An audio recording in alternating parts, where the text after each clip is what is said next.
Toute la semaine, nous sommes dans les cuisines du Pampre en compagnie d'Alexis Baudin. C'est à Metz. Donc, on prépare une troisième recette cette semaine. On est parti donc sur du foie gras, du chou. Qu'est-ce que tu vas nous proposer avec ça? Ouais, quelque chose de tout simple. Donc, j'ai pris foie gras. Je me fournis en foie gras chez la ferme des Saturnins, donc aussi local, en Meuse. Le chou paumé vient toujours de chez Sam, à Châtel-Saint-Germain. Voilà, petite truffe pour la finition. Et un bouillon, donc un bouillon de paleron.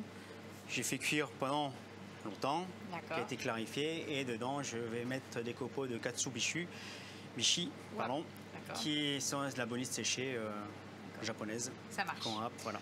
On commence par quoi? Le chou. D'accord, c'est-à-dire? Donc là déjà, tout de suite, là c'est le cœur du chou, je vais le mettre à cuire. Donc tu le mets dans une eau bouillante? Dans de l'eau, salée. ouais. D'accord. Et tu le cuis comme ça en gros morceaux? En gros morceaux. Ensuite, donc là, tu récupères ton... on enlève. Voilà. Ça c'est pareil, c'est un produit Châtel-Saint-Germain, chez Sam, qui est en bio. Il est au marché tous les samedis, marché découvert à Metz. Il est aussi Sainte-Thérèse. Donc là on les passe en cuisson, je les récupère et puis on va la mettre dans la chauffante que tu as préparée. Donc eau bouillante salée, et on les met dedans. Allez. Alors là, pendant que ça cuit, on va aller couper le foie gras. Ouais, ça marche. Alors, on va couper le foie gras.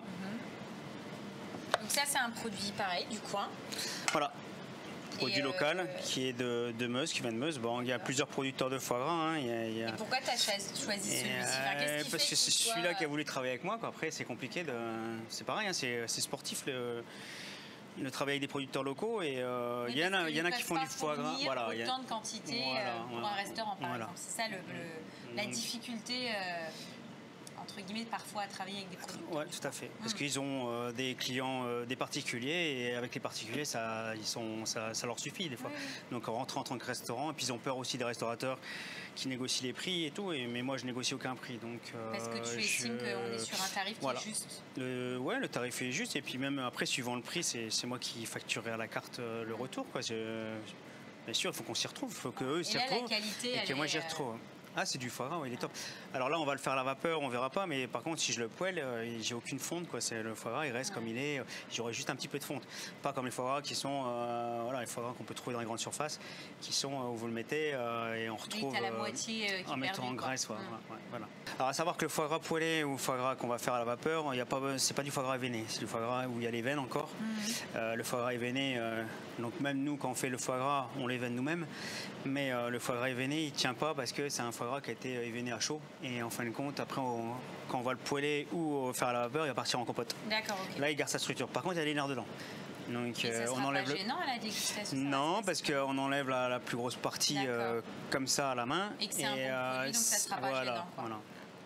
On va retirer nos feuilles de chou. Voilà. Et puis après, on aura plus qu'à les refroidir. Les refroidir, et après à façonner la petite... Le chou. La petite, je sais pas comment tu appelles ça, mais en gros, on va le façonner là. Un palais, on va faire un palais. Un palais, ok. Voilà. Mais juste avant, on va donc terminer notre bouillon, c'est ça? Voilà, donc on va râper la bonite séchée, c'est une râpe spéciale. Et donc on râpe, ça fait des copeaux tout fins en fin de compte. Et donc ça, tu vas l'ajouter à ton bouillon de au bouillon. On va rajouter la 5e saveur, qui est l'umami. Il faut savoir que nous, on a 4 saveurs, mais au Japon, on a la 5e saveur, qui est l'umami. Et là, on rajoute ça au bouillon. J'ai hâte de voir ça. Et donc on va le remettre au chaud? On fait chauffer tranquillement, il ne faut surtout pas que ça boue. Et donc tu le mets au coin du feu? Voilà, il ne faut pas que ça boue, parce qu'une fois que ça boue, après on arrive sur le goût amer en fin de compte. On va retirer nos feuilles de chou. Là c'est bon, on les laisse refroidir et puis on va façonner nos petits palets. Voilà. Donc là on va façonner notre palais. Donc tu mets du film, ensuite donc tu vas mettre tes petites feuilles. Petites feuilles de chou. Ok. Et donc après, tu vas le cuire à la vapeur. Voilà. Donc pendant combien de temps? Donc l'idée, c'est quoi? D'avoir un type couscoussière, four vapeur, enfin la vapeur. Plutôt couscoussière, c'est bien. D'accord, ok.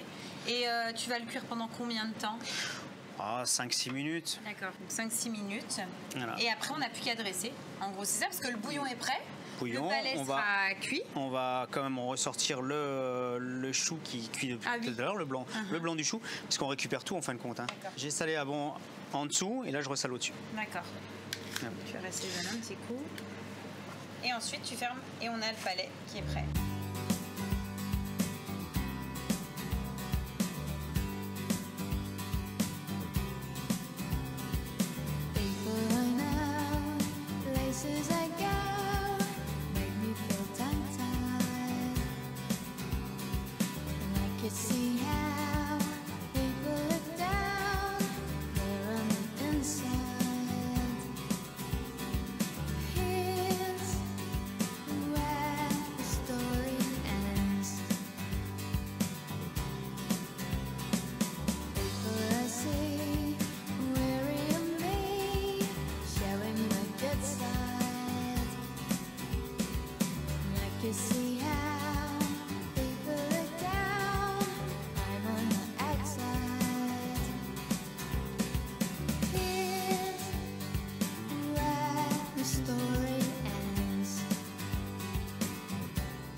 C'est divin, c'est gourmand,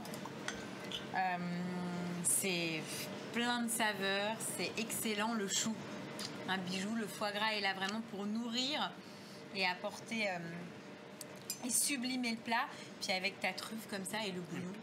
Et puis le bouillon, on sent la bonite. Ouais, on a un petit vraiment... goût de bonite qui rappelle la mer. Moi je connaissais pas, donc quand on ne connaît pas, en fait, on a effectivement un goût qui est là et qui est assez surprenant, mais qui fonctionne très très bien, quoi. Et ensuite, tu as prévu quoi? Donc là, on va partir sur un cochon fermier, un choucal, des petites carottes qu'on va poêler et une pulpe de courge.